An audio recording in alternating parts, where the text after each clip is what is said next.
Hello বন্ধুরা, আসসালামু আলাইকুম। স্বাগতম জানাচ্ছি আমার চ্যানেলে। তো বন্ধুরা, আজকে আলু আর ব্রেড দিয়ে দারুণ মজার একটা নাস্তা রেসিপি তৈরি করে দেখাবো বন্ধুরা। একদমই সহজ, ভীষণ মজার। তো এই রেসিপিটি কিন্তু নর্মালি স্ন্যাক্স হিসাবে এবং ইফতারিরও একটা আইটেম হিসেবে কিন্তু আপনারা পরিবেশন করতে পারবেন বাসায় তৈরি করে। তো বন্ধুরা দেখুন, এখানে আমি আলু কুচি করে নিয়েছি গ্রেটার দিয়ে। আপনারা চাইলে হাতেও কুচি করে নিতে পারবেন আলুটা একটু মোটা মোটা করে। আর এখানে আমি পাউরুটি স্লাইস নিয়ে নিয়েছি। এখানে আমি নিয়ে নিয়েছি পেঁয়াজ কুচি করে, আর আদা বাটা, রসুন বাটা, আর এখানে কিছু গুঁড়া মশলা নিয়েছি। আর আপনারা চাইলে এখানে কাঁচামরিচ কুচি করেও নিতে পারেন। তো যেহেতু আমার বাচ্চারা রয়েছে সেজন্য আমি কাঁচামরিচ কুচি করে এটা নিলাম না বন্ধুরা, মুখের ভেতরে পড়লে ওরা খেতে পারবে না। তো বন্ধুরা, দারুণ মজার এই নাস্তা রেসিপিটি কিন্তু ডাল ছাড়াই পেঁয়াজু, খেলে কিন্তু একদমই বোঝা যাবে না যে এত মজার আর সুস্বাদু। তো চলুন দেখে নেওয়া যাক। তো এখানে আলুটাকে আমি পানি ঝরিয়ে নিয়েছি, তার ভেতরে এখন একে একে সমস্ত মশলাগুলো দিয়ে নেব। তো দেখুন, এখানে আমি নিয়ে নিয়েছি পেঁয়াজ কুচি করে, আর এখানে নিয়েছি আদা বাটা এবং রসুন বাটা। তারপরে আমি এখানে গুঁড়ো মশলাগুলো দিয়ে নিচ্ছি। রয়েছে চাট মশলা, হলুদ, জিরা, ধনিয়া একসঙ্গে গুঁড়ো করে নেওয়া, স্বাদ অনুযায়ী লবণ, আর রয়েছে লাল মরিচের গুঁড়া বন্ধুরা। তো চলুন সবগুলোকে আমি দিয়ে নিচ্ছি। আর আমি পাউরুটিগুলোকে ছিঁড়ে ছিঁড়ে এর ভেতরে দিয়ে নেব। আপনারা চাইলে একটু ভিজিয়েও নিতে পারেন, তবে এখানে ভেজানোর প্রয়োজন হবে না। আলুর গায়ে যে পানি রয়েছে সেই পানিটা দিয়ে আমি মাখিয়ে নেব। দেখুন, সবগুলো পাউরুটি আমি ছিঁড়ে দিয়ে নিয়েছি। এখন এক সাইড থেকে আমি আলতো আলতো করে মাখিয়ে নেব। সুন্দর করে মাখিয়ে নিলেই কিন্তু পাউরুটিগুলো খুব ভালোভাবে আলুটার সঙ্গে মেখে যাবে। আলুতে প্রচুর রস রয়েছে, তার জন্য আর আলাদা করে ভিজিয়ে নিলাম না, এমনিতেই হয়ে যাবে। দেখুন, 4-5 মিনিটের ভেতরে খুব ভালোভাবে মেখে যাবে।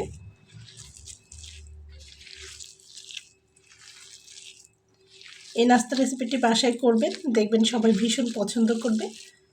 এত ক্রিস্পি মুচমুচে হবে আর কেউ বুঝতেই পারবে না যে ডাল ছাড়া কিভাবে এত সুন্দর পেঁয়াজু হয়ে গেল।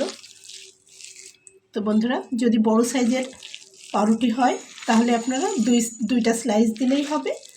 আমার একটু ছোটো সাইজের, সেজন্য আমি এখানে 4 পিস দিয়ে নিয়েছি।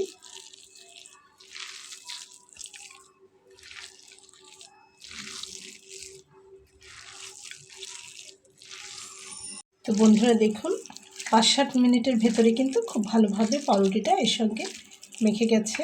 তো এই মাখাটার ভেতরে কিন্তু চালের গুঁড়া, কর্নফ্লাওয়ার, বেসন, আটা কোনো কিছুই ব্যবহার করা যাবে না। শুধুমাত্র আলু এবং ব্রেড দিয়েই কিন্তু এই নাস্তাটা তৈরি বন্ধুরা, সেজন্য এই খেতে ভীষণ মজার। তো আমি এটা মাখাতে মাখাতে চুলাতে আমি অলরেডি একটা ফ্রাই প্যান দিয়ে তাতে তেল গরম করতে দিয়ে নিয়েছি। এখন আমি আস্তে আস্তে করে দিয়ে নেব। তো আপনারা আপনাদের পছন্দ অনুযায়ী শেপ দিবেন, যেই শেপে আপনারা তৈরি করতে চাচ্ছেন। এটা যে কোনো শেপেই আপনারা করে ভেজে নিতে পারবেন। খেতে ভীষণ মজা লাগে, যেহেতু এখানে আদা বাটা, রসুন বাটা, জিরার গুঁড়া, চাট মশলা সব কিছুই রয়েছে বন্ধুরা। তো চলুন ভেজে নেওয়া যাক। আমি এখানে গোল গোল করেই দিয়ে নেব বন্ধুরা। দেখুন, আমি একটা ফ্রাই প্যানে করে তেল গরম করতে দিয়েছি অলরেডি, আমি এখন দিয়ে নিচ্ছি। তো এই সাইজটা করে আমি দিয়ে নেব।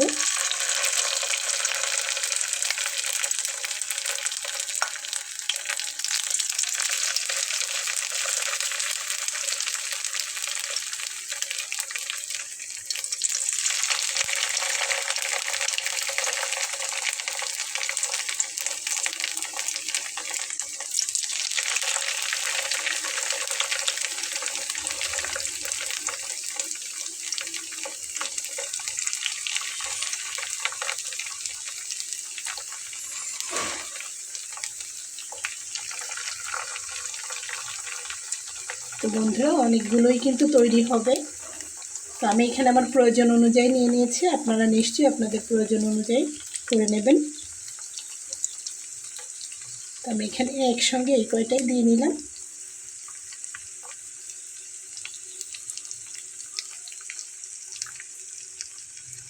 তো বন্ধুরা, চুলার আঁচটাকে কিন্তু মিডিয়াম হিটে রেখে ভেজে নিতে হবে।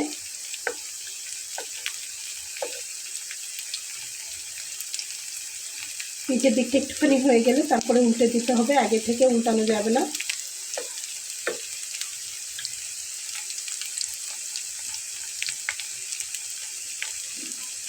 দেখে এবং খেয়ে কিছুতেই বোঝা সম্ভব নয় যে এটা ডাল ছাড়া পেঁয়াজু, আর আলুগুলোর জন্য মনে হবে অনেক বেশি পেঁয়াজ দেওয়া।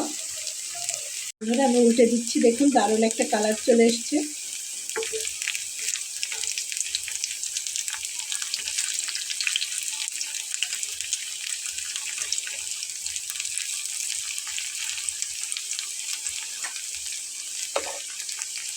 তো রমজান মাসে যে শুধু ডালের পেঁয়াজও খেতে হবে এমন কিন্তু কোনো কথা নেই, আপনারা চাইলে কিন্তু এটা শেয়ার করে রেখে দিতে পারেন।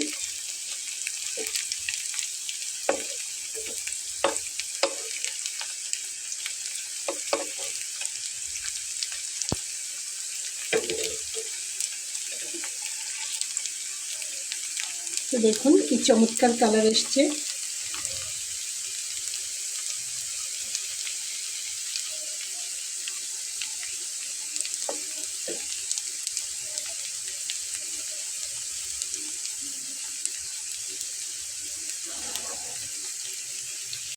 তো বন্ধুরা, প্রথম ব্যাচটি আমি তুলে নিয়েছি, আমি এখানে সেকেন্ড ব্যাচটি দিয়ে নিয়েছি। তো দেখুন কালার কিন্তু চলে এসছে। যেটার কালার চলে আসছে আমি তুলে নেব, বাকিগুলো আরেকটু হওয়ার জন্য ছেড়ে দেবো। তেলটাকে ঝরিয়ে তুলে ফেলবো। খুবই অল্প তেলে অল্প উপকরণ দিয়ে দারুণ মজার মুচমুচে ক্রিস্পি এই পেঁয়াজি রেসিপিটা আপনারা কিন্তু বাসায় অবশ্যই ট্রাই করবেন। দেখুন কতটা চমৎকার, দেখে কিন্তু বোঝারই উপায় নেই। তো বন্ধুরা দেখুন আমার এখানে সবগুলো ভেজে নেওয়া হয়ে গেছে খুবই চমৎকারভাবে। তো আশা করছি আপনাদের ভালো লেগেছে বন্ধুরা। এখানে আমি টমেটো সস দিয়ে পরিবেশন করব।